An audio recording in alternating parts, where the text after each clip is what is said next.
Ես բոլորին մաղթում եմ հաջող քննարկում, շնորհակալություն։ Շնորհակալություն պարոն նախագահ ձեր բովանդակային եւ առաջահայաց դիտարկումների համար։ Եվ հիմա կցանկանայի հրավիրել խոսքի համար նախագահ Վոլոդիմիր Զելենսկուն։ Համեցեք հարթակը ձերն է։ Պարոն նախագահ, շատ շնորհակալ եմ։ Հարգելի առաջնորդներ, կարևոր է, որ այսօրվա լայնամասշտաբ ձևաչափ աշխատում է եւ շնորհակալ եմ Հայաստանի վարչապետ պարոն Փաշինյանին հյուրընկալության եւ լավ կազմակերպման համար եւ իհարկե պետք է սրանից սկսեմ, որովհետեւ սա շատ կարեւոր է։ Մենք մաղթում ենք Հայաստանին եւ Ադրբեջանին բացառապես խաղաղություն, որը իհարկե կայուն կլինի, համապարփակ կլինի, տևական կլինի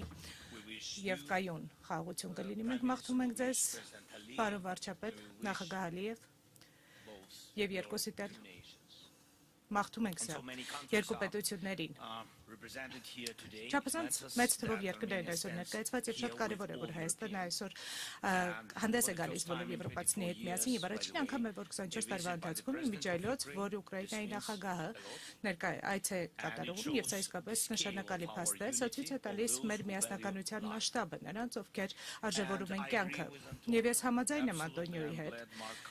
Իսկապես շատ համաձայն եմ, որ Մակարնի մեզ հետ է եւ ժամանակն է, որ մենք պետք է մեր ընդհանուր արժեքները Կանադայի հետ վերածենք Կանադայի եւ Եվրոպայի համար հնարավորությունների։ Հարգելի բարեկամներ, մարտահրավերները հստակ են եւ ակնհայտ է, մենք բոլորս տեսնում ենք, որ Իրանում պատերազմը շարունակում է դեռ չվճռված լինել եւ այն կարող է անկայունության պատճառ դառնալ տևականորեն եւ այն կարող է բարձրացնել կյանքի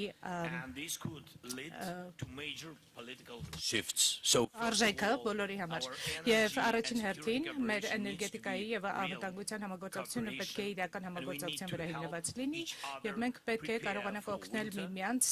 նախապատրաստվել ձմեռվանը եւ գործ ունենալ էներգետիկ մարտահրավերների հետ եւ բացի դրանից պիտի ձգտենք երկարաժամկետ լուծումների Հորմուզի անցքում եւ նաեւ Ուկրաինայի դեմ Ռուսաստանի պատերազմը շարունակում է նույնքան կատաղի լինել, որքան նախկինում։ Եվ այս ամառը լինելու է այն պահը, երբ Պուտինը պիտի որոշի, թե ինչ պիտի անի այնուհետ, այն պիտի ընդլայնի պատերազմը, թե պիտի անցում կատարի դիվանագիտության։ Եվ մենք պիտի մղենք նրան դեպի դիվանագիտություն։ Ռուսաստանը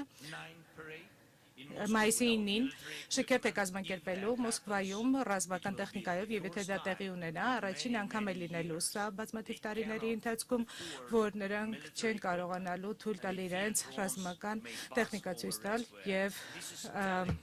վաղսփռող ԱԹՍ-ները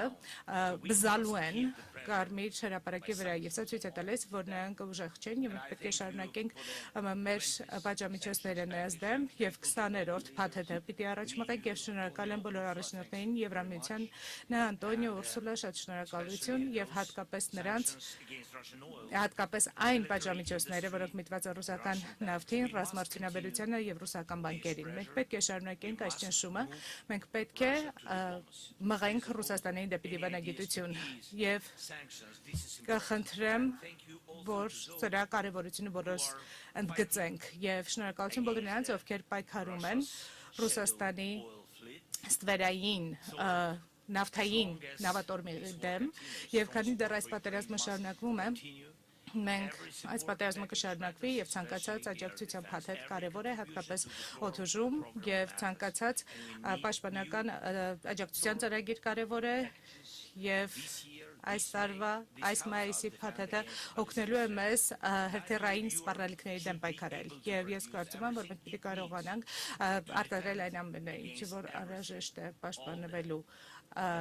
բոլոր հերթերային հարձակումներից եւ այլ բոլոր սպառազինություններից մենք առաջարկում ենք մեր նպաստը եվրոպական Եվրոպայի պաշտպանությանը, մեր ԱԹՍ-ների համաձայնագրերը, որովհետև նրանք միավորում են երկրներին եւ նրանք ուժեղացնում են պետություններին, ԱԹՍ-ների եւ այլ հավանական հարձակումների դեմ եւ օդում, ծովում եւ ցամաքում։ Եվ սա իհարկե մեր ընդհանուր աշխատանքն է, ընդհանուր պաշտպանությունն է, ընդհանուր ռազմարտունաբերությունն է, եկեք առաջ շարժվենք այս ուղղությամբ։ Եվ եւս մի բան, մենք պետք է կենտրոնանանք նրա վրա, թե ինչ ենք անելու, եթե Ռուսաստանը ավարտը չդնի այս պատերազմի։